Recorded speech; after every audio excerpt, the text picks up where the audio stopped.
ধর্মের কল বাতাসে নড়ে, পাপ কখনো বাপকে ছাড়ে না। এত ঔদ্ধত্য, এত অহংকার, মানুষকে মানুষ মনে করো না। কোথায় গেল আজকে মিস্টার উদয়ন গুহ? কত মানুষের সর্বনাশ করেছেন, কত মানুষকে পথে বসিয়েছেন, কত মানুষের হাত পা ভেঙেছেন, কত মানুষকে বাড়ি ছাড়া করেছেন, কত মা বোনের উপর অত্যাচার করেছেন। আজকে তার হিসাব দেওয়ার সময় এসেছে। ভেবেছিলেন রাজনীতিতে সবসময় সর্বা হয়ে থাকবেন। উপরে একজন আছে, অন্যায় যখন সীমা পার করে যায় না, তখন আর মানুষ ক্ষমা করে না। মানুষ দেখিয়ে দিয়েছে আপনার অরিজিনাল ঠিকানাটা, আপনার অরিজিনাল জায়গাটা। আজকে মানুষ দেখিয়ে দিয়েছে আপনার অরিজিনাল জায়গাটা কোথায়। আজকে আপনি গ্রেপ্তার। প্রত্যেকটা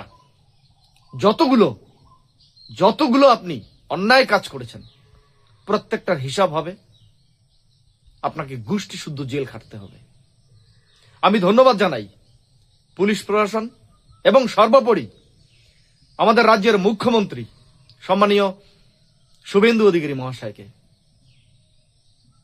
শুভেন্দু অধিকারী মহাশয়ের উপর যে হামলাটা হয়েছিল, তার সম্পূর্ণ দায় এই উদয়ন গুহর।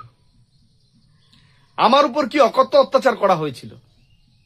গান বাধার কারণে আমাকে ল্যাম্পপোস্টে বেঁধে পিটানোর নিদান দেওয়া হয়েছিল। আমাকে যেখানে পাবে সেখানে মারার নিদান দিয়েছিলেন। এমনকি আমাকে বাড়িতে এসে মারার নিদান দিয়েছিলেন। এই উদয়ন গুহ, দীপক ভট্টাচার্য এবং রানা বণিক। দীপক ভট্টাচার্য, রানা বণিক, তোমরা প্রস্তুত হয়ে যাও। তোমাদেরও দিন ঘনিয়ে আসছে। রক্ষা কেউ পাবে না, রেহাই কেউ পাবে না। যে অন্যায় এতদিন করে এসেছো, তার ফল তো তোমাদেরকে ভুগতে হবে। সত্যের জয় হোক সব সময়। রাজনীতিতে এত উচ্ছৃঙ্খল, এত অরাজকতা, এত অপসংস্কৃতি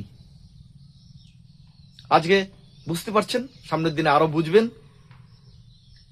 মানুষ যখন খেপে যায়, তখন রাজনৈতিক নেতারা যে কিছুই নয়, সেটা প্রত্যেকটা রাজনৈতিক নেতাকে মনে রাখা দরকার। আজকে ভালো আছেন বলে কালকে আপনার সেম একই দিন যাবে তা নয়। সময় বদলায়, প্রত্যেকেরই সময় আসে। সেই জন্য প্রত্যেকটা নেতাকে মনে রাখা দরকার, মানুষের সাথে থাকা দরকার, মানুষকে নিয়ে কাজ করা দরকার, মানুষের ভালো মন্দ বোঝা দরকার। এটাই একজন নেতার প্রকৃত ধর্ম হওয়া উচিত, কর্ম হওয়া উচিত। যে নেতার পেছনে মানুষ থাকে না, সেই নেতার কোনো মূল্য নেই। নমস্কার, ভালো থাকবেন সকলে। পাপের ফল পাপীরা ভোগ করবে, এটাই স্বাভাবিক।